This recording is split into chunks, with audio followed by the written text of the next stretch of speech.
Besides planning what reinforcement works for your student and what schedule to use for delivering it, how much should you give him when he performs a skill? The answer is the Goldilocks rule. Not too little, not too much, but just the right amount. There's a reason I'm giving you this silly rule. It's called satiation. What if you just love ice cream? Just love it, and you've been given an all-you-can-eat in one sitting certificate to the ice cream parlor. That's heaven, right? Well, yes, at first. Then not so much after the third bowl or the fourth bowl or the sixth bowl. It's too much and you don't want it anymore. That means you have satiated on ice cream. Now, wouldn't it have been nice to get that certificate to cover the 3 months of summer? You could eat just the right amount each time. That same thing applies to everyone, including your student with autism. This is why you need to identify as many things and activity the student likes. If he gets the same thing every time, he'll stop working for it. So make a list of the stuff the student likes. I call that a menu of reinforcers. Just like when you go to a restaurant, you don't want to see just one thing on the menu. You want to see a bunch of things you can choose from.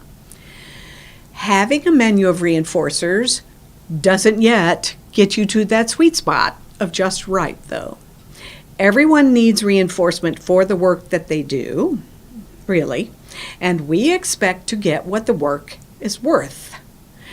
The worth of a reinforcer on the menu is important, since the worth or power of that reinforcement should equal the worth of the work performed. Okay, that's understandable.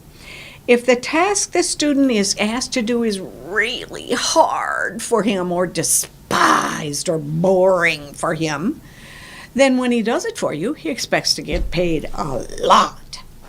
That means you'll give him the reinforcer worth a lot to him.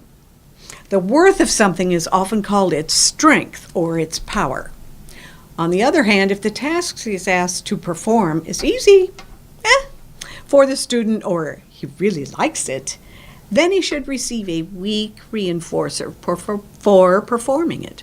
In fact, over time, the task may end up being the reinforcer. That's what you really want. You'll want to rank the desirability to the student of each task you want him to perform. Then you can match the payment to the task. Now you can see why it's important to rank the reinforcers on the student's personal menu. Teach your colleagues to match the reinforcers to each task the student is required to do. That means they have to know which tasks the student hates and which ones he likes and da-da-da-da, okay? Remember to add new items often and remove items as necessary. Don't keep the menu a secret. Tell everybody.